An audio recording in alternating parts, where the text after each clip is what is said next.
everyone, welcome back. A bit of a long break, but we are updated and ready to go between Cloud9 as well as Rogue for map number 2. Rogue barely losing it out in overtime for the first map on Inferno. A little bit disappointing, but at the very least, a lot of positive signs as well to take out of that game. Yeah, for sure. Definitely some individuals stepping up for them.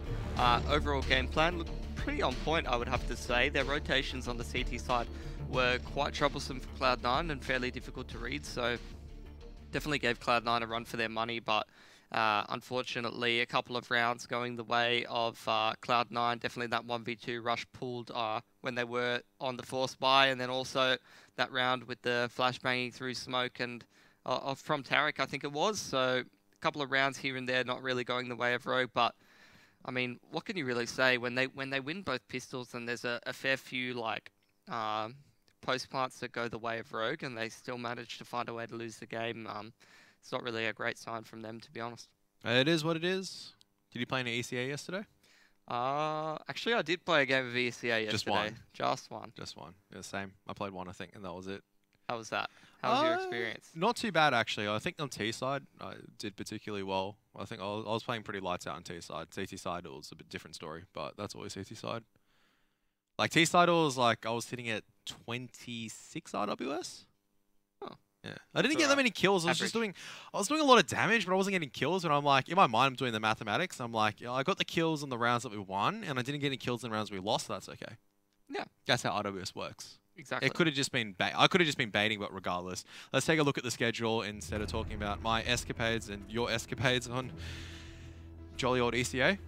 Good stories, but regardless, Cloud9 did manage to take Inferno 1915 all the way towards the very end. Rogue had a lot of opportunities to close out earlier on, but they couldn't exactly take them. As a result, they do lose. Going on to Mirage, which is Rogue's map pit, but Cloud9 will be starting most likely on the CT side. Over on the mainstream, Immortals 16-9 over Misfits. On Misfits map pick a train, I can kind of see it. A really strong start on the CT side for Immortals. They definitely have the firepower to justify it going forward. But I would have said that Misfits had a real chance of actually taking that 2-0. Yeah, of course. I mean, Misfits are a really good trained team, so the fact that Immortals is able to close it out over them, that's a really strong sign for Immortals. And not only that, like, Immortals is actually on the warpath to come back into finals, and Misfits is one of the teams they definitely need to beat if they want to move their way up into the top 8. Yeah, I was about to say everyone counted Immortals out of it. Yeah, we were like, don't get to see the major finalists in the Pro League finals, but they went from like, I think they were like 1 to 8 or something, and now they're like 6 to 8, and that makes them 7 to 8. Like, that's a G2-esque comeback if I've ever seen one. Lightning resurgence coming forward, and it's not even as if they picked up, I guess, known top-tier talent. That's not saying that Destiny isn't known talent. I mean, we saw that it was like glimmers of potential, but these guys are shining so much brighter now they're on Immortals. Like, when they picked up Destiny, it's kind of like, I can see Destiny doing decently well. On Luminosity, he played relatively okay. Some stand-up performances, some not so stand-up performances, but ever since he's joined Immortals, he's even better on Tempo Storm, to be honest. Yeah. Like, he seemed to get a little bit more of the spotlight on that team as opposed to Luminosity, where they had you had your pick of players who could step up and perform, and I don't really feel like he was let off the leash enough. And now it's just been like, he's just unleashed the Destiny. That Zach guy is pretty good on Immortals. That's a great pickup from them. He actually plays pretty good. Yeah, I know. I heard he coaches. Really? Yeah. He's the coach? He's a coach, but now he's a player. Yeah, he's balling out of control. And we say he's just a coach. No, no, no. He's a manager. 4 armors on the side of Cloud9. And Shinobi's got flashes and a smoke to work with. Pretty much every pistol round Rogue does, Shinobi just gets 2 flashes and a smoke. They're just going to prod up towards top mid. I think they did this last time and they ended up going towards B ups. They're actually going to peek out mid this time, get a bit of control perhaps. Skadoodle just playing left side of window on the little automatic off angle. Ooh, off angle. I mean, flank coming in from automatic, rather. Yeah, he's out of bullets though, so they're just going to tap away. If they can finally connect a kill, surely, eventually they do, but it took a bit of time to do so, and Cloud9 aren't going to over-rotate. They're just going to push one a little bit deeper into apartments. Tarek might be caught off guard by Hiko if he does push any further, so he's just holding the angle for now. And they're just playing retake towards the B-bomb site. Hiko's going to spot out Tarek and is going to swing wide. Will be able to lose the aim deal though because he can't land a headshot. They're still committing towards the B-bomb site. There are 3 people here. This is not well advised. As long as the Rogue can hit their shots, everything will be forgiven. And this is up towards really Cadian to make a move because he is pushed up towards short and Tarek has not spotted him out. 4x3. They won't know that it's one towards bench. They'll suspect there's one market and that's it. And as soon as they come out, Rush will strike with surprise. Takes down one. Cadian trades out. And now it's up to Shinobi. 1 on 3. Skadoodle has the kit. Oh my goodness. Stewie, though, with the armor has been completely railed by Shinobi. I think Shinobi did spot him cross as well, so he knows exactly where Scar is and will push forward to find the final headshot. Really good stuff from Shinobi coming forward. That should have been a C9 round as well. They had all the people with the right rotations, but Cadian walking up short is not accounted for some reason. I guess they had like some soft mid control and they just assumed that nobody could really. Surely no one's going to slowly walk up Cat. Yeah. Just did he just walk up slowly and just kill 2 people? Yeah. Yeah, he did. Can't think of a pun for Cadian and doing that, so we're just going to move ahead. Cadian has made in the day. 3 that was scouts from Cloud9. Rush has got a Deagle, automatic on the CZ, hiding in the little balcony corner. This could be the undoing of Rogue if he's unchecked here, and he is checked by Hiko right in the head. Oh, Stewie. Stewie gets one. And Skadoodle alongside the Rush will pick up another one. Stewie! Oh my goodness, it just charges through the smoke. Does do a little bit of damage. Harik has also found another pick. These scouts doing a little bit of work. But Skadoodle, that may be the undoing for the scout pick, because if he was able to do the damage there, it could have made the job a little bit easier. But no, Shinobi's been found out. Now Wrath, last man left standing, has position to work with. Skadoodle already 2 kills with the scout, already transitioning towards CT, but he's not aware that Wrath has actually made his way there. Skadoodle, I think, is now aware of the danger. Is just going to be spotting it. Wrath comes across. Oh, Skadoodle spotted him out. Wrath may not have, but it doesn't matter because he will fire away with the Glil. Costly round for Rogue, but they do manage to take the anti-eco, which is still, it still came down towards a 1-on-1. It did indeed. And luckily, I'd say the key thing was that Automatic doesn't get that quick CZ 1 to 2 kills up close in the balcony. Hiko eliminates him straight away, which means that although the scouts were very annoying for Rogue, they were able to close that out in the 1 versus 1. Could have been a very different round either way. Doesn't quite work out for C9. They're going to stack towards A, and looks like another group up, stack towards B rather, and looks like another group up towards A for Rogue. Makes sense. Tarek actually has a Zeus this time around. Oh, he just pushes in, takes down 1 kill. Eco, very reliable in getting the trade so far. I like that push from Stewie as well. He understands that the smokes are coming down and he's getting surrounded, so he chooses to take the initiative rather than just wait to be surrounded. It's better to get a 1-for-1 with a P250 doing damage. You're going to die in that position anyway. You might as well sacrifice your life and try to get some trades out of it. And now Tarek, oh, he's coming with the Zeus! Oh! He'll be landed on towards Cadian. You'd feel a little bit, just a little bit sad if you're Cadian. You're just going, team, he just pushed through smoke and killed me with a Zeus. It should still be a relatively good cleanup for Rogue, though. They've got all the weapons in the hands that they need. There is nothing for Cloud9 to work with, not even HP, so they're just looking for exits right now.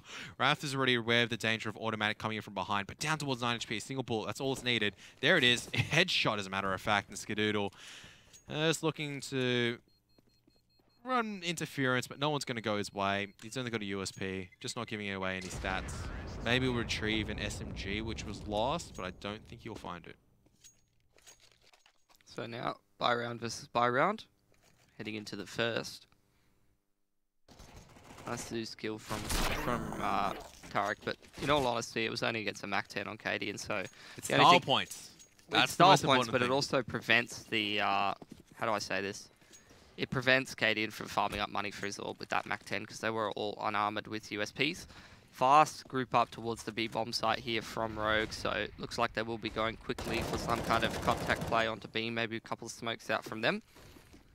And in they go. Flashbang coming out from Tarek. He's going to get Molotov and flashed out. He's going to be able to get Rout, who goes in too quickly ahead of his teammates. Tarek gets himself 3. How is he allowed to get away with that? Well, Hiko finally does the punishment and will take him out. The punishment. The punishment. But Stewie just pushing forward.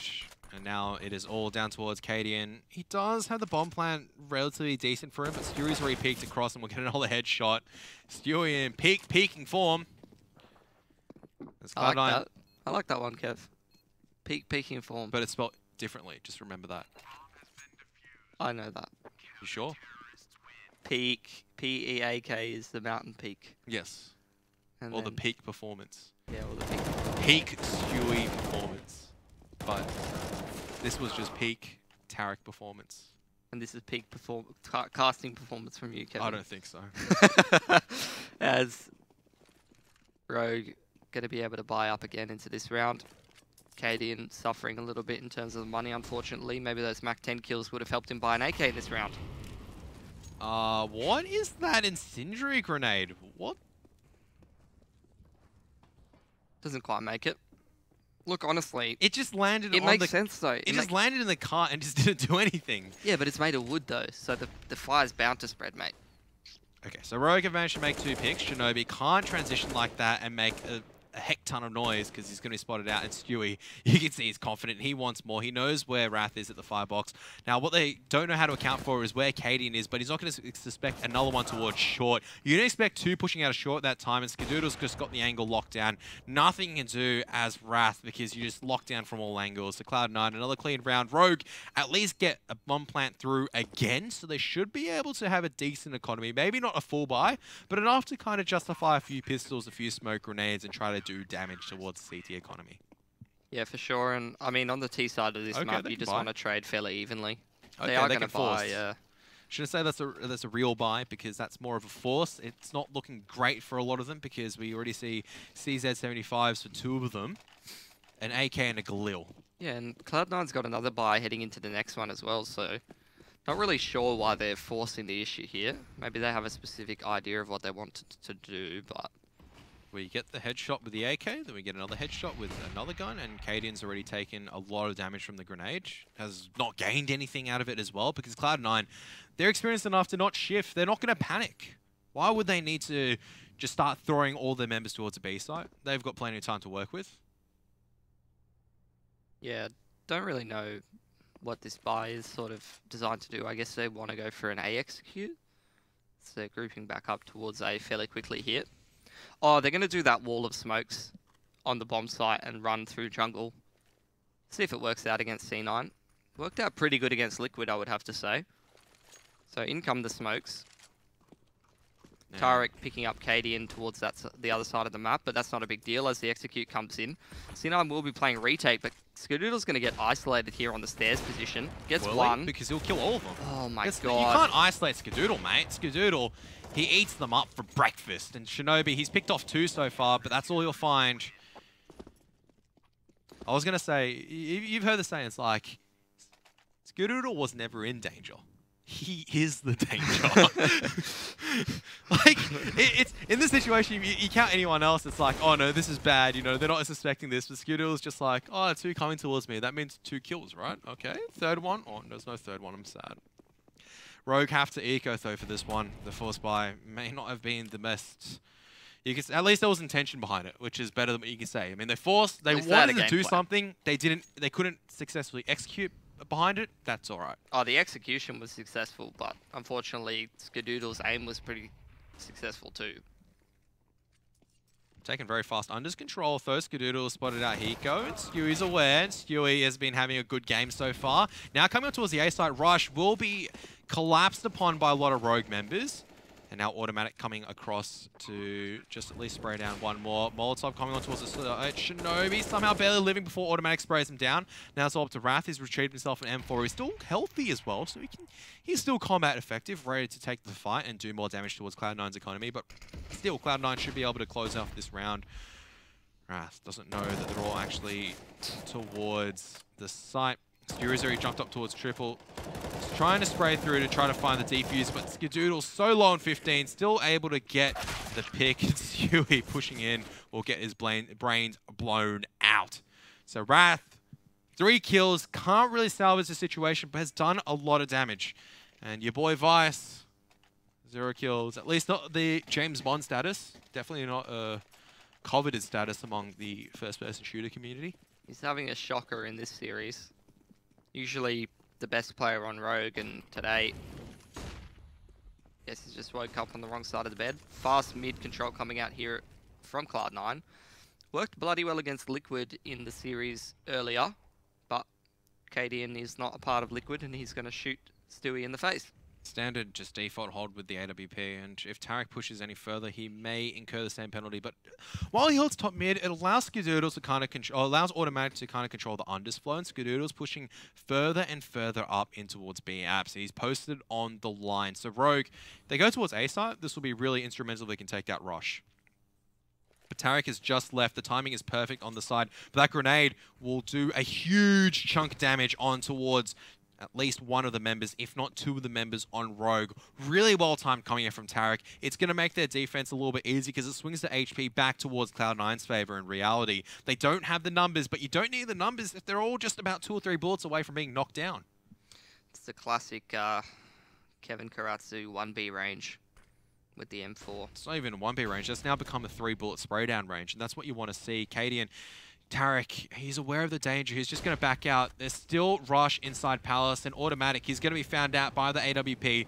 Tarek, the Molotov won't spread any further. Rush is in a little bit of danger though, but no one's watching towards him just yet as the bomb plant goes down.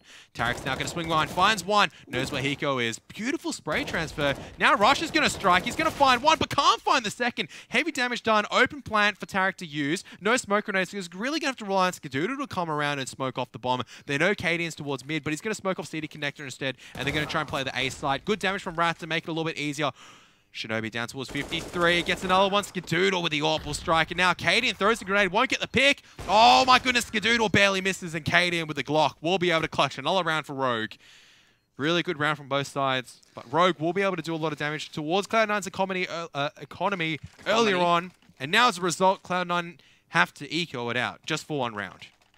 Oh man, what's the Cadian clutch counter on now? This guy's going ham and cheese the last couple of days, the amount of clutches he's winning. Ham and cheese? Ham and cheese. Why not just... it's got to be more friendly. What happens if the person can't eat pork, can't eat cheese? Yeah, that's not kosher halal at all. I apologize. Yeah, it's got to be friendly for everyone. Is there even any food that's friendly for everyone? Skadoodle legs one. He's going to peek back in, takes down Wrath. Will he peek once again? The question is whether or not he peeks, and he will, because it is Skadoodle. He misses the shot and finally gets punished, but there's still 2 people waiting underneath. There's 1 kill from Tarek, there's 1 from Automatic, and now there's too many members on the B side. It's a slaughterhouse for Cloud9, and now Cadian, he's good, but how good is he to try to take this 1-on-3 against all of Cloud9, who is now spotted out where he is. 2 damage from a deagle. Great flick coming out towards Security, misses it on towards Automatic, pulls out the Glock. Automatic out of bullets, will be sprayed down. Now it's down towards a 1-on-1. Cadian, you monster. He's trying to bring it back single-handedly for Rogue. He just sprints away through the underpass. He has a pretty good idea of where Rush is, although Rush has not fired a single bullet in this round, so he can't really be sure of Rush's positioning, I don't think. The only thing that he knows is that Cloud9 did stack that B bomb site, so he's pretty sure Rush is around here somewhere. He is low HP and he has repositioned. Rush cannot be sure of where Cadian's coming from. Cadian just looking to retrieve the bomb. Rush with a smoke and a flash. Probably not going to be too much of a impact in this round unless he does manage to catch out Cadian with that flash. 1-on-1 coming down to a battle of timing. Rush probably favoured in this scenario. Cadian's the one who has to make the move to grab the bomb. He has to check every angle. Rush just going to sit in the van. This all depends whether Cadian jumps up. I don't think... Oh, Cadian spotted him out. He's going to start sprinting, and so is Rush going to make his move. Cadian! Oh my goodness! God, again. What a shot coming out from Cadian! All right, we got to Someone give this man a medal. Order of Rogue, Clutchian, first mate. Class. Clutchian. Clutchian. No, oh that's my a bit weak. goodness. That's a bit weak. We need a better one. Cloud9, pistols, yeah, whatever. This was a bit awkward. Automatic's trying to run away and he's getting slowed down by the 8-bunch. Oh, it was a no-scope as well to end things off. Oh, great stuff coming out from Cadian. It now allows Rogue another round. 1 round that may conceded towards Cloud9. He's bailing them out. He's making Rogue look better than they are, and I hope that they really recognize that, because sometimes when one guy's really clutching it for you and you feel like you're actually winning a game, in all rights, by the laws of Counter-Strike, you should be losing. And hopefully that doesn't make them A, overconfident, and B, overlook some of their mistakes. I think they should just be confident at this stage, right? Because that's what's laying them down in the second half. It's just confidence. You got to back yourself up. I mean, you're effectively playing a 4v5 and you're still winning, right? Because Vice has been a null factor. Yeah. It kind of has. Yes. 0 kills, 2 assists. I don't think his ADR is really up there. 55 seconds left here on the clock. Smoke's onto the right side of the bomb site. Stewie's going to burn his smoke onto Connector. And Rogue just quickly going to grab Connector control, pushing up through the jungle area. Stewie in a really annoying angle for them to clear out, and he's playing close with the ump, so could be very bad for Rogue. That was not a great smoke grenade as well, because it kind of bounced off another member, and Hiko spraying through, can't find the pick.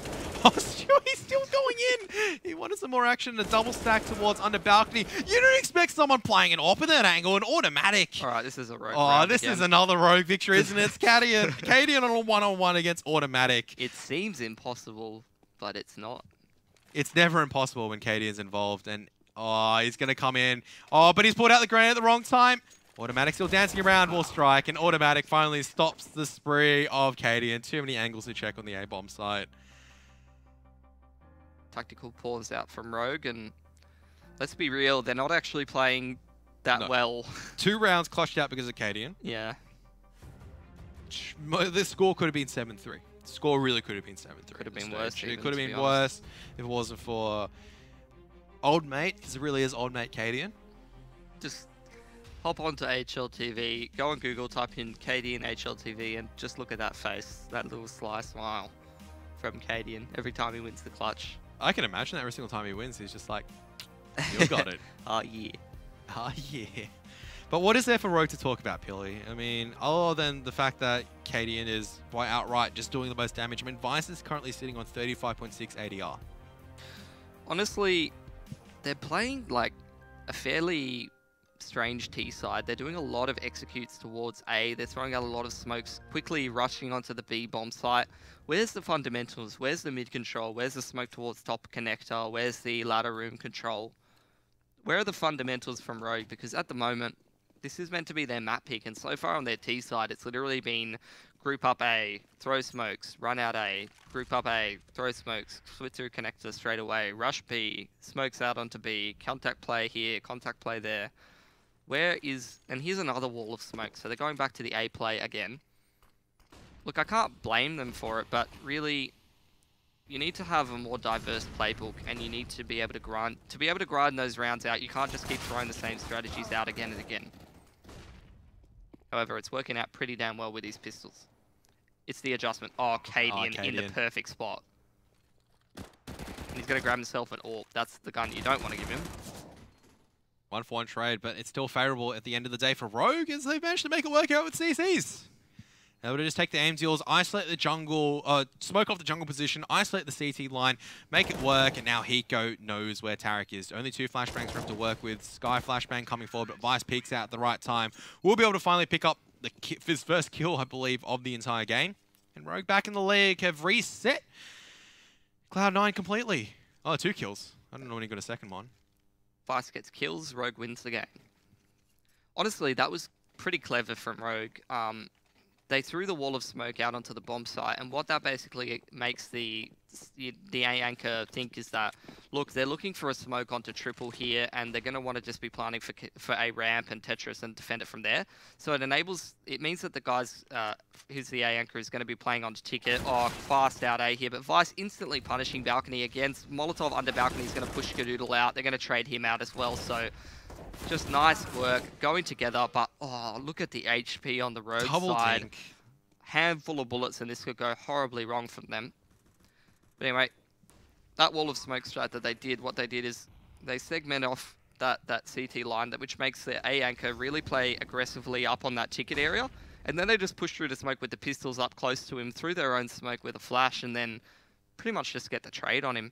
Because at that position, you know, when the A executes coming out, you know that they've got pistols. Really, you should be playing fairly far back. You should be relying on the range of that rifle. But when you feel like they're going to plant triple, you want to be in position to spray down that bomb planter. You want to try to cement the round that way, really delay for time and ensure that they don't get that bomb plant down too quickly and you're not left rushing the retake. And because of that positioning from the A anchor, they're able to flash through, push through their own smoke, and actually get the 2-on-1 with the close range pistols on him. And that really pretty much locks up the round from them. Like, clever little adjustment from them. Works out beautifully. Also, Cadian lurking through connector late as well. Catches Skadoodle off guard, and that that just nullifies any jungle presence that Cloud9 had. And even so Stewie could go for the 1-for-1, it was always going to be the 1-for-1-for-1-for-1 at that particular point in time. It was always just trades, knocking back and forth, both sides just desperately trying to struggle to gain the advantage. In the end, Rogue were able to do so. And now, finding themselves in a great position to make it in towards an 8-5 half. Really solid if you're a T side. And you got to really thank Cadian at this stage to bring them into a situation, and now the rest of the team is justifying it as well. Cadian just slowly sneaking up. Oh my goodness, the USPs! What?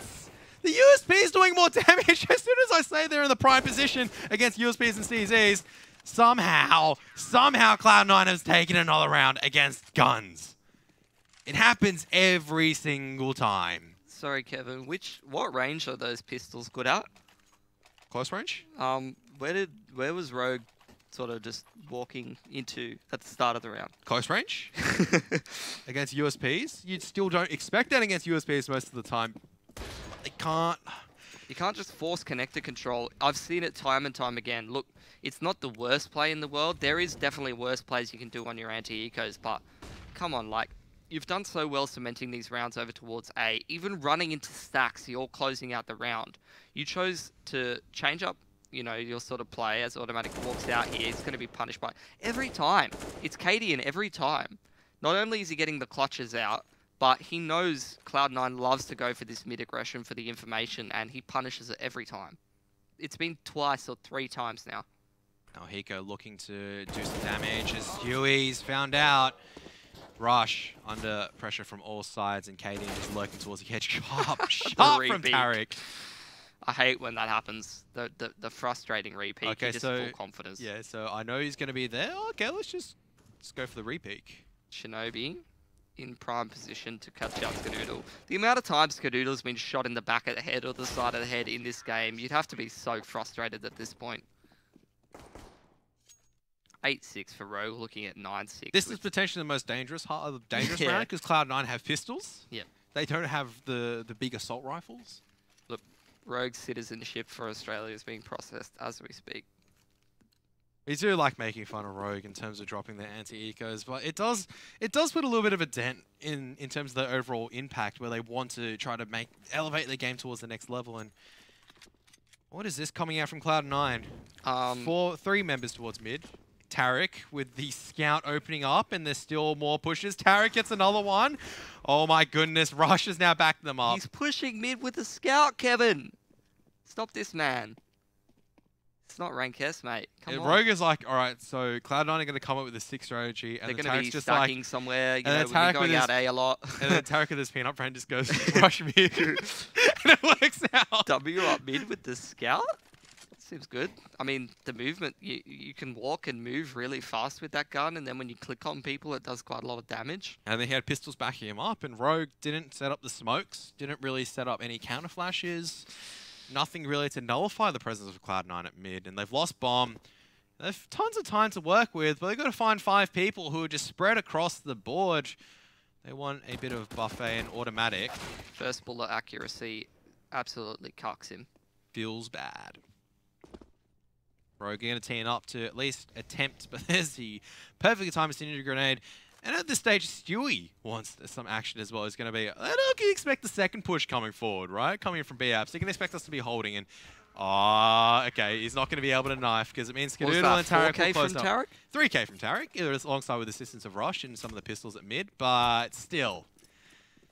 Cloud9 at the very end, very, very ineffective buy will still be able to take it. And the half 7-8 just barely in the favor of Rogue. Arguably in the favor because of Cadian having such a massive half. Now let's see if Rogue can step up behind the old mate Cadian after the break.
Hello everyone, welcome back to the transitional period for map number 2 between Cloud9 as well as Rogue. And once again, we were saying Rogue, decent half. I mean, both sides will be happy with what came out towards this, but it's the second half of Rogue, which always makes me scared.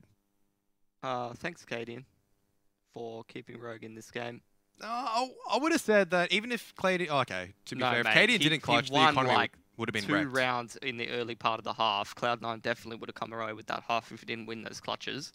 Won the 1 versus 3 where they ran into a B stack and almost lost an anti-eco again. And then he won the 1v1. He came up with the flank in the critical round where they're on 2k and they force bought pistols and went for the wall of smokes again for the second time. Actually interesting from Rogue that they just go, alright, so should we save? We've got like 2.5k, we've got like 3k. We could just save once and get AKs, or we could force buy pistols, do a wall of smokes and just absolutely cut Cloud9 as hard as possible. I think Rogue just need to... Now they're on the CT side, they have to respond towards Cloud9's aggression. It's going to be up towards how well Cadian can shift around the AWP. We saw impressive rotations coming out in Inferno in terms of the CT side. He was always able to pick up 1 kill. Nearly every single round, he was either able to, create threat in regulation time, get a pick, and put his team ahead, but they just didn't back it up afterwards.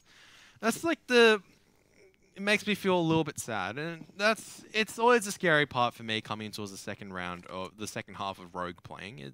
They just seem to just not be in it as much.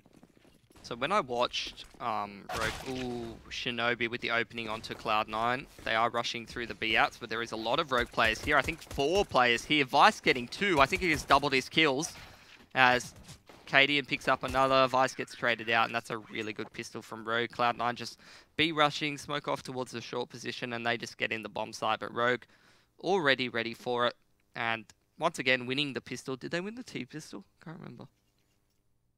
So they've won 4. No? Did they? I don't know. Maybe they've won 3 or 4 pistols, so... They won 4 out of 4 pistols. 4 out of 4 pistols. Yep. No, I think Shinobi clutched out the pistol. That's why. He had no body armor and still clutched it out against the Doodle. Right. Whoop, automatic. That's unfortunate. So 4 from 4 pistols and it's still this close. It's a bit of a questionable sign from Rogue, but at least they're making things competitive, and you couldn't be happier, honestly, playing a team like Cloud9. You still want to win. Yep. Coming close, yeah, that's good, but you want to win. You want to win. It just goes against anything I said yesterday, where sometimes the game plan... like, Rogue should have come... Like, it's not like, say, you're versing a team... Like, for Cloud9 at this particular point in time, for Rogue, it's not like you're versing an absolute momentous giant, like an SK Gaming, that's not an Inferno. You're versing Cloud9, who's been in... admittingly, like, a very, very rough extent of form. Where, even for them, it's could you even argue that Cloud9, yeah, they may be at the top of the NA scene, but they're not consistently at the top. We're seeing shaky stuff coming out from them. They shouldn't be coming this close towards teams like Rogue, even inside the EPL. Rush in a perfect position to cause massive problems here for Rogue. He does actually get neutralized by Vice. Vice with 2 again in this round, so turns out that after a rough 3 halves in a row, he is ready to start playing Counter-Strike. He's turned his monitor on. Cloud9 actually half HP and lower is going to be pretty hard for them to close out this round. Shinobi's got the kit. Still 1-for-1s. Skadoodle has to force sort of a risky play to try and close out the round from that position. I've seen Automatic get 3 Deagle kills this low, but it's not going to happen this time around. So good closeout from Rogue, and Vice with 4 thank kills! God Vice is actually here to play. Rogue have definitely got a chance now. Daily reminder that Rogue Vice was actually on 0 kills and 8 deaths at one stage. 2 assists, but he was 0, 2, and 8, I'm fairly certain. So he's definitely picked it up in the recent rounds, you know, starting to be a little bit more alive, getting some more confidence back in there. Sometimes you just need a little bit of confidence because you could be playing correct Counter-Strike, trying to go for the aim deals, not working out in your favor. You're feeling a little bit disencouraged at what's going wrong for you. And then suddenly you're getting a few kills. Hey, you know, maybe I've got the mojo back. Yeah, and sometimes you go for the map control and then Tarek just wide peeks you and 1Bs you. That can be pretty disheartening as C9 with the really fast short control. Hiko spraying down. He spent a couple too many bullets, so he's going to have to fall back. Tarek gets himself in a good position in middle window, jumping from catwalk, which is going to allow him to grab that M4. Molotov going into the ladder room. Automatic's going to have to climb up the ladder and play around up there, but cleaned up by Wrath and Shinobi. 4 alive for Rogue. That's exactly what you want. They're up 11-7. Now, critical gun round for them to win to really put themselves ahead in this game, number 1, but they want to be closing out these rounds fairly cleanly. Need to keep that economy flowing. Cadian up on the AWP very quickly here. No counter AWPer in sight as Skadoodle is forced to go on the AK. Doesn't feel like going for the glass cannon, and that's honestly something we see a lot from Skadoodle. He'd rather go for the AK most of the time rather than just buying up with no armor. Oh, that looks so close to landing towards Tarek, trying to find the timing shot through the smoke. But Cloud9, this is the part where they have to step things up, and you can see that they're kicking things into a gear, opted to go for more utility, slowly just taking the CT connecting control, mid-control. Tarek, I think, knows there's one above him, but can't find him until towards the very end, and Wrath is still alive at the edge. Still waiting for Tarek to peek out as now Rush is slowly coming across towards A side. There's no one watching A. Shinobi should be able to take down Tarek unless Tarek goes huge, and he does. Finds another headshot. This A side is now open for the taking for Cloud9. Hiko. Oh my goodness. What has gone wrong for Rogue? They were up. They were so heavily ahead. They now know where the AWP is on the back of that flashbang peak. There's another flashbang to make sure the bomb plant goes safely. Cloud9 playing so smart. Look at the flashbangs. Cadian has been blind for the last 10 seconds. He's just copying grenades, and they're just watching the same angle. They want the AWP. They want to make sure Rogue can't take any guns forward. And Tarek, that was really up to him, just doing so much work towards mid once again. You can't... They just couldn't kill him. He was so low. They couldn't kill him. They peek one by one. And Tarek's just like, thank you, thank you, thank you. Gobbled it all up. Delicious. Like a Turkish delight. Cadian sitting in CT spawn, trying to save his AWP here. Cloud9 not really going to go on the hunt as they don't have very much money, Kev. Done a lot of damage, but they don't want to lose 2 AK-47s just to take down a single AWP. They know Rogue's economy can most likely still buy a few rifles. Yeah, they'll have another buy up here. They're fine. Because they didn't lose that many guns in the anti-ecos. No. They lost like 2, then they lost 1. So they can still buy up. They'll be lacking in utility a little bit in some of their members, though. There you have it. Vice and Hiko, actually just Hiko not having the full set of utility. He went for the head armor instead, which is pretty surprising, to be honest. Probably just in case someone whips out a Glock and just drives by and just rails your head, and you're like, oh, wish I had head armor, $350, would have been taken out by the Glock. Don't you wish that? No, I'd rather just have more grenades, to be honest. Also, as well, like, if you get dinked at the edge of a wall, like, I think that's a big consideration factor. Oh, no, double under balcony, and they're going to get Molotov'd out here. Smoke will have to be dropped by one of the Rogue members. They won't expect the second under here, so he could just potentially hide under balcony for the rest of this round. It is Hiko. Hiko as well. That's He's a dangerous not the player. person you want under balcony here. Well, he gets 1, he gets 2, but he won't be able to get another one. No, he will be, actually, because the rest of Rogue are able to strike and take down anyone else around. They now know where Skadoodle is. He's got the Molotov to play with. It's not going to go on the bomb. He has to go for the peaks, and they are all surrounding him at the same time. He finds 1. Oh, my goodness. Surely they can't give him any more opportunities, and Hiko will be able to shut it down. Who is the one person that you don't want to leave in the sneaky position under balcony? Yeah, I know. But Rogue definitely stepped it up around him as well. They were able to get instrumental picks from all sides. So as soon as Hiko picked up, it was just a massive fight going all over the place. Chaos. Rogue channeled that chaos so well. It works out in the favor in Cloud9. They'll be able to buy straight back into it, but they can't execute a really smart mid-take like they did. Don't have the utility to do so. Rush down towards the CZ. Only a single Molotov to work with. 3 smokes after that mid-smoke. It's now going to be used to catwalk and Vice. How much damage can he do through the smoke, or is he just going to back off? And he's just going to just dance around window, maybe spot for information. But Cloud9, they use an early smoke grenade, don't really take mid-control on the back of it. You really can't, actually. Vice needs to be incredibly careful here because he could get caught out by Scar.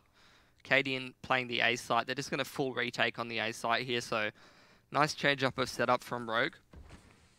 Mirage is one of those maps where you can play an incredibly dynamic CT side. You can AWP from about 15 different angles, and if you're fallen, you can make that about 20.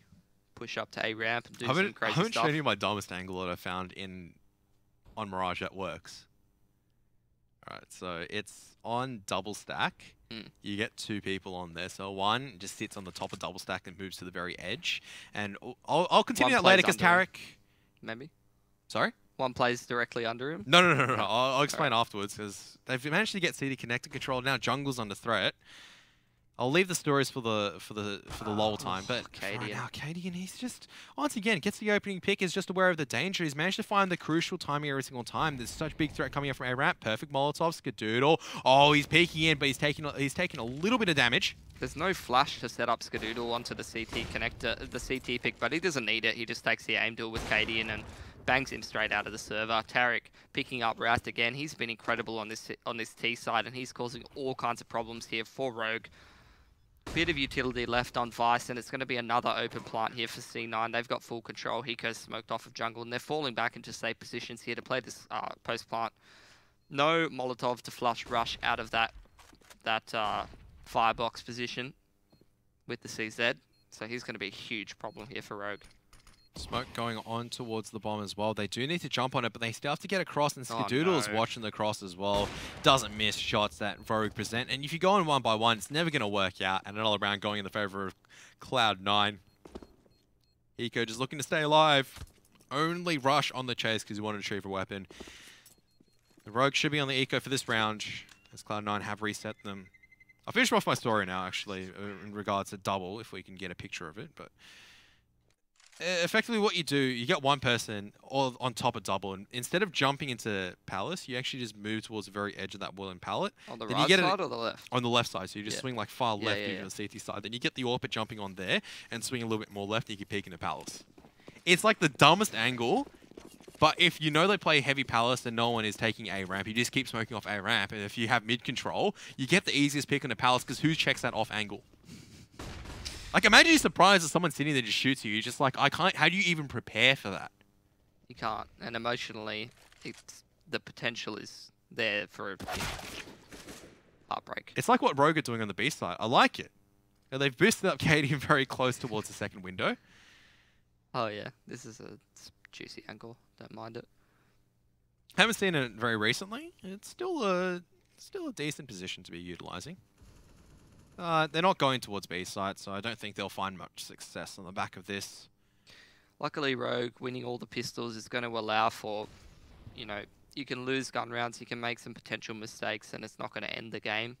They're going to be allowed at least a couple more opportunities to get themselves back into the game. Unfortunately, Tarek is the scariest prospect on Cloud9 at the moment. This T side, he's been pretty insane. Gotta love how Katie is just sticking to this B-Apps angle.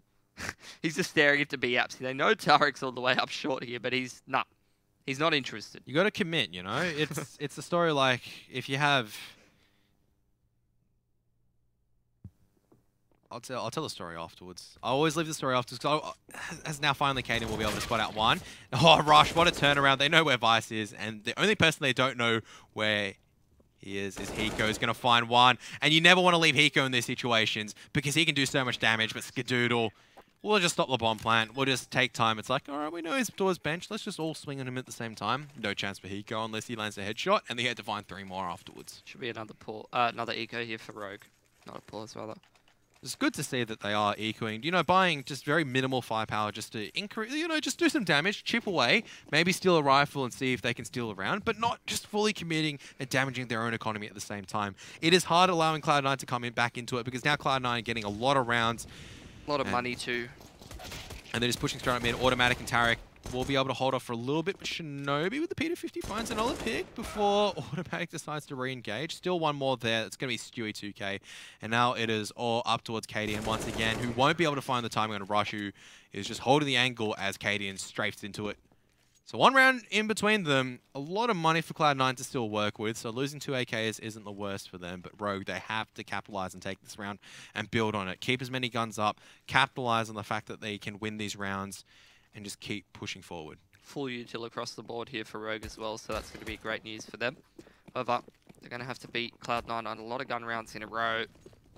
Going to have to make sure they're winning them fairly cleanly as well, otherwise Cloud9... Really got battle at B side as well, so they're going to boost up Kaden trying to find the off-angle. Scar's already posted up. There's a flashbang. Both parties flashed off. Scar is going to pop another flashbang, jumps across. I don't think he can spot out where Kaden is, and Kaden, this is definitely a surprising angle. Those counter flashes, though, not really the strongest in the world.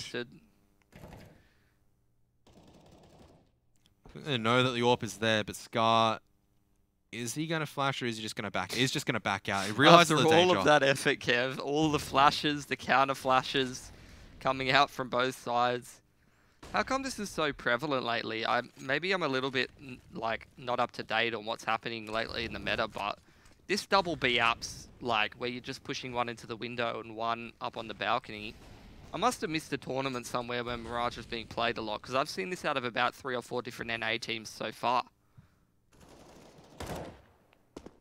And it's never really worked out that well, in all honesty. No, they're just going to come straight back towards the A site, and Wrath has changed up his position, but he's just gone straight underneath balcony. And guess what Rush has waiting for him most likely? It's going to be some fire and a Molotov. A push from Rogue just allows them further information on Rush. Well, he'll molly off the position. They know exactly where Wrath is. He took a point of damage, so surely they should know this, but they're still using a lot of Molotovs to try to clear out this line. Oh my goodness, Tarek is not spotting him out! A Rogue! If they can keep all these guns up, they'll be great. Skadoodle, though. I love it how it's the 1B as well. He has to hit the headshot. Just add insult to injury, but he's hit a 1-on-3, 11 seconds to go. Hiko puts him down, so 3 alive. Good start for Rogue. Need a little bit more of that, though, because Cloud9, luckily they didn't get the bomb plant in there, and it's a semi-clean round for Rogue. So C9, the AWP is going to really sort of limit the amount of rounds that they can buy now. The real question is... This should be the last buy for them. If Rogue does beat them here, they may have to save. Unless they get bomb plant. What? I was going to say... What are the odds? Rogue, if they take this, they are so close towards clutching out the entire game. Look, you know what? They've given them a good series. Whatever happens, Kevin, I'm happy. I think it's just the manner as well. It's like if you lose 16-6, you kind of go, I guess that happened, as now Hiko's under a lot of pressure. All of Cloud9 challenging him. He's going to find one, but he can't find the second because there's just no one else watching the angle. Cadian goes for the shot on towards Stewie, but both sides miss. Wrath falls as well, and they just might have to back out. They're just going to have to save right now. Yeah. They lost 2 in the last round, so their money losing that many players is not going to be looking too good. They may have to buy up into this next one. Could probably afford themselves 1 eco, but losing that 1 round, oh, that's a nutty shot from Cadian. And also doing damage as well, because Cloud9's economy is not in the best shape as well. Yeah. It's not much damage, but if they can maybe get 1 more kill on whatever hunt is going on from Cloud9 right now, they could justify it as Vice will peek away just as the smoke fades. And Stewie, probably a little bit too late to get any picks. There is no one else extending except for him, and he's already on 32 HP, so he's just going to just sit towards the firebox and just relax. Tactical pause coming out, most likely on the side of Rogue. Going to have a long, hard think about whether they want to invest their money into it. And now we do have a little thing on the bottom that says whose pause is it. Yeah, look. Guess thanks, production. It's the small things that make life. Yeah, really, I don't have really to guess sweet. whose pause it is anymore. That's great. I mean, in these situations, you could kind of establish. Some other teams would call a pause if they were ahead. Some other teams would call if they're behind. It always messes me up, though, because I'm always like, oh, it's this team calling a pause. And then, for some reason, it's the team that's winning is calling a pause. And then you, like, have to spend, like, 2 minutes But Rogue aren't necessarily winning winning at the stage, considering that they're in big danger of being broken. This pause once makes again. sense, but some of those nonsensical pauses where the team's like, oh, we're on 14 rounds, let's take a pause to ensure that we definitely win. It's like, Actually, sometimes when I was coaching a team, like, I actually had to do that because you had to bring everyone some people on the get a same bit too page. excited, yeah. Some people get a little bit too excited. You want to keep the composure up, and you want to make sure that everyone's in the right mentality. So, like, I can understand doing it. Like, it could be 15-8, 15-9 up, and I would call a pause because I'm like, all right, I want to secure this. I don't want to be giving away easy rounds and bleeding it in towards overtime.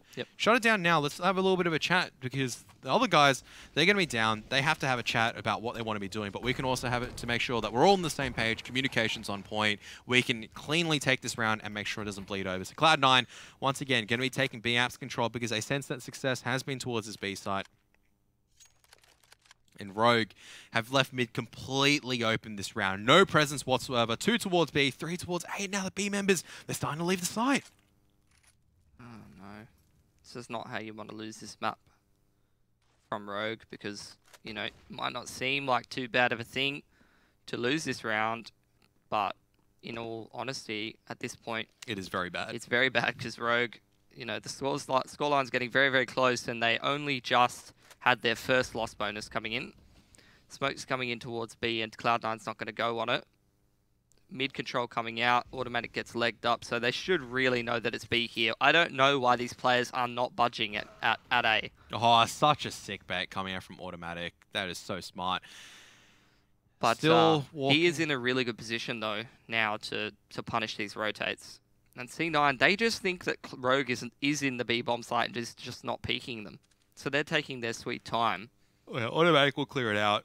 That'll be about it. Rogue was just saved. There is no way you retake that far behind with so many positions that you're unclear about. Rogue, once again, they flip the coin. They have to save. Why do they do that so often, though? On full buy rounds, on full buy rounds, I see them so often just take huge risks. That's the nerve speaking because they're not confident enough that they can hold a site with 3 people or 2 people. That's the nerve speaking, and that is the lack of confidence. Look, it's fine if they opt to take that risk, but they don't adjust for the risk in any way. They don't leave one guy to even just play checker or something and spot the B push coming in. They literally put 5 people on one side or the other. They don't even leave like one person in a certain spot to be like, okay, if he plays this angle, he's got at least a chance at a kill and a fairly low risk one at that, and to gather the information for the team to make a rotate. But when you're literally just coin flipping and you're going, oh, if they come to this bomb site, we win the round. Any good team is going to be able to make the adjustment and make a move to sort of make a better informed decision. That's exactly what Cloud9 do. See, now you're starting to become a little bit tilted, Pilly. I'm not tilted, man. Leave me alone. It's like the internal Pilly frustrated voice. Just a little bit tilted at watching what Rogue are doing. You're just like, I'm not tilted. I'm not angry. But that's the story thing, because Rogue actually do so much work to get to this extent where they're pushing Cloud9, where they can take these map victories. It's the old argument where going down 16-6, you don't feel as bad if you go down 16-6 compared to 16-14 or even overtime. It's the worst feeling in the world to come so close and then you just lose. You work so hard for it, but a loss is a loss at the end of the day. In the end, it doesn't matter. Yep.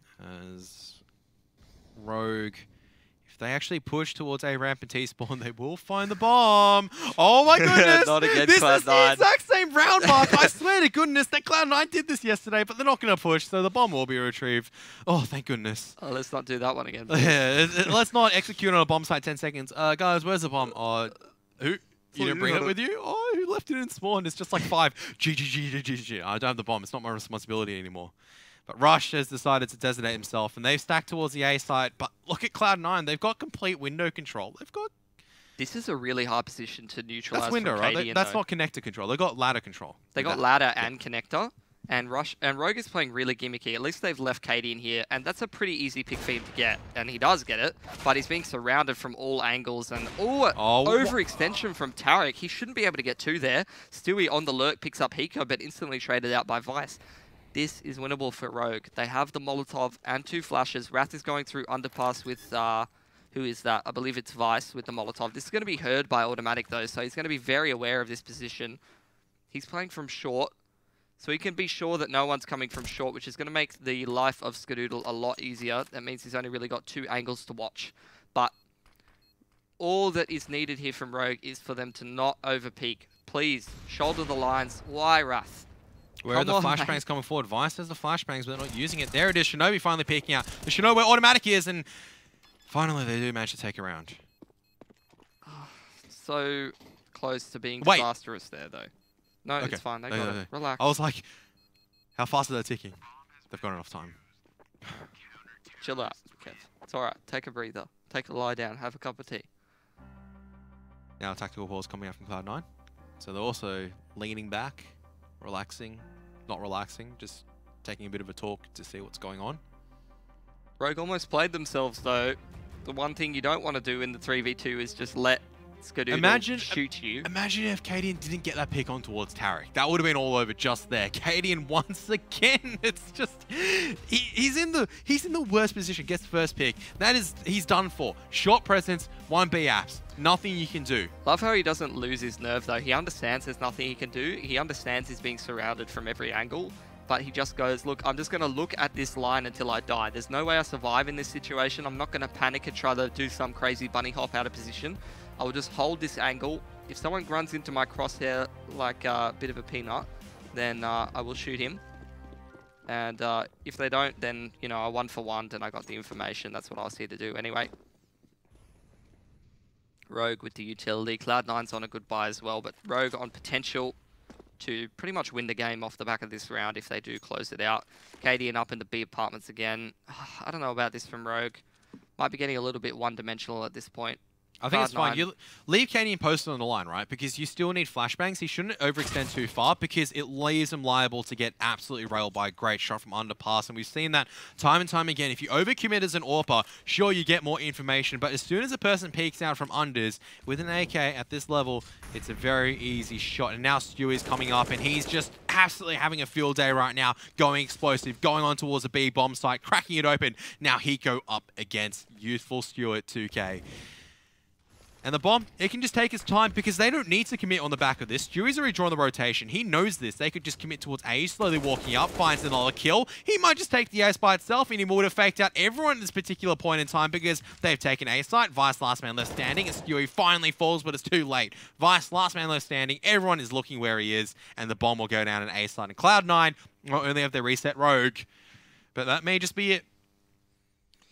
You can't just leave him on the same angle again and again in terms of Rogue, you know, with Cadian's positioning. It's just, it's not good because, you know, C9 understands like what's happening to them. They understand that, you know, this key position is really sort of messing us up at the moment. And at that point in time, it's a bit risky for Stewie to go from that angle to go for that 1 versus 1. Vice doing some good job to really damage the economy of Cloud9, but he's going to get traded out by Tarek. Damage doesn't matter at this stage because Rogue, they're not going to have much money to work with. Maybe another tactical pause? No. I don't think they are allowed one. They might have used all of theirs. I think so. They don't have much money to work with. That's a really awkward angle to face as an AWPer, and Stewie makes the most of it. That's why I don't like overextending to that particular position. I like kind of sitting at the balcony line and looking at amps instead, because sure, you might miss the shot, but you don't get instantly killed by... They're going to save for OT. Okay. It's the best risk to make at this stage. I say the best risk, but it's at what, like, either you gamble and then you're going to be broke for both sides. Kev. That's the... Gambling that you can take in overtime? I don't know that they can take it in overtime, to be honest. Can they even take... The question is, can they even take it into overtime? The next question is now Stewie. He's going to charge from different angles, but he's going to have an absolute field day. He's now been... he is now awakened, and he's looking for more kills. There's now Cadian. Can't even find one. Stewie does not check the line, but it doesn't matter because Cadian just comes into his arms. And now Cloud9 have a single match point to work with. Final round of regulation time. It has been... once again, a pretty long day for match day number 15 so far. We're not even halfway into the day yet. That's what we like to see, though. We love these long matches, especially when an underdog is sticking it to a top-tier team. Absolutely. That's what I like to see. And Rogue, they do have a serviceable buy right now. Also a lot of utility as well. The only person that's a little bit lacking is going to be Raph the UMP, but that's not how you want to start things off. You can't just lose a single member just like that on the back of Cloud9 playing explosive mid. Now Cadian's going to be mollied off as well. Can't post up in the line anymore. Takes a little bit of damage. And he's going to have to fall off the angle. Vice is pretty much the most important player at the moment, at this stage in the round for Rogue. He's going to throw a bit of a derpy smoke. Might actually help him out a little bit. It's more effective for Cloud9 to take short control right now. And Not really. actually, Vice, he peeks out the right time and finds Tarek. And Cloud9 set up on this A site. Where's the flashbang? There's the flashbang. Once again, it's just a little bit mistimed. It could have been huge, but it still is huge. Raph, you can't do that with an SMG. Your UMP's been nerfed. Oh my goodness, Skadoodle now alongside with Rush on the 2-on-3. Rogue still alive in this after Wrath. I mean, it's a mistimed flash, but he still commits to it and still gets 2 kills with assistance from the teammates. All right, boys, come on. Let's not feed Skadoodle. He's going to pick up the AK, so him and Rush going to try and edge their way out of A. And honestly, they can just give them the bomb plan at this point, because Vice has got the Molotov to really neutralize any of these positions. You now know it's A, and they're just playing double towards CT. They don't care about the bomb plant. The bomb plant literally doesn't matter. You just have to make the most high percentage play possible to win this round. All right, there's the smoke towards CT, and the plant should be going down shortly. But Vice, he can't give these opportunities. You can't give these opportunities blindly away. Should know that Cadian is towards CT. And Rush, just going to reload. He's going to take his time. He's got 10 seconds to work with. Doesn't seem like a lot, but it's plenty enough to just identify the position of Cadian, because Cadian's made a little bit of noise, and Rush is going to be crossing over quite safely, just transitioning, and all of a sudden, all the good work that Rogue did just thrown away just like that. You'd hate to see it. It's all up to Cadian, the clutch master himself so far this series. One-on-one, has a kit to work with, but no grenades, doesn't know where it. Oh my goodness, did he spot his gun barrel? No, he has not spotted out Rush's gun barrel, but he's sticking it. He is sticking it. He's holding his nerve. Oh my goodness, just by the very edge. Maybe a few seconds left, but Cloud9 do take it with Rush peeking out towards the end. Heartbreaking for Rogue, but Cloud9 do secure the 2-0 for the series. That was a heartbreak of a final round. 30 rounds, regulation. What a cracker of a match, though. They had it. Rogue had it. They could have brought it back in overtime. I saw it, and then Vice overextended it. I was like, no, I've seen this before. This is where Rogue just overextend. They're just too nervous. They give the opportunity, and Cloud9 capitalize, seize the opportunity, and take it all the way. It was close. Rogue struggled valiantly, but at the end of the day, I think it was just a little bit too much firepower, a little bit too much experience, and more composure on the side of Cloud9 allows them to capitalize on the victory. And they didn't even take a single pistol.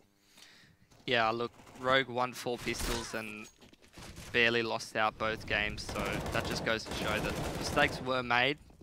It was close games, so they did a good job to they made a good showing for themselves. Have you actually seen the statistics? If you win both pistol rounds, any team that wins both pistol rounds has probably about a 70% chance of actually winning the game. Yeah. I think the argument was because if you're better overall at, this is not only at pro games, but as well as like apparently the top 15% of matchmaking. Well, it's going to be less for pro games, I would say, especially when you're talking 68% for both pistols won. Well, it's going to be less for pro games, I would say. You think? I fairly certain it was 68% last time I checked it, which was yesterday. Well, is that MM's statistics? No, that was for pro games, because they looked at both pro games and matchmaking, right? And they found that it was remarkably similar in the extent where both pistol rounds won meant a higher chance of or not higher chance, but a correlation of a team actually taking out the entire series. I'd like to see what the statistic is on like tier 1 teams playing each other in terms of pistol stats. Although I would say, still argue it's probably heavy in the favor of tier 1 teams. Probably. I still remember before FaZe made roster changes that tournament where they won literally like some insane number of pistols. It was like 13 out of 15 pistols or something. Obviously there wasn't an odd number, but you know, it's like, you know, some insane statistic where they won almost every pistol and they just dominated the whole tournament pretty much. And yeah, I mean, they did it again recently. And there was no dominating, unfortunately, in this series. Cloud9 and Rogue, oh, what a close series. Both games going into 30 rounds, and Rogue playing pretty well across the board, apart from Vice, who sort of had a bit of struggles. Stepped it up towards the end, though. Really wanted to win that last map, but Cloud9's just on another level as opposed to Rogue. But this is good, promising showings from Rogue. Definitely learning some lessons in this series, and honestly, they're lessons that are going to be sort of hard to identify and work through as they're moving forward, because it wasn't straightforward. It's not like they got absolutely smashed and nothing worked for them.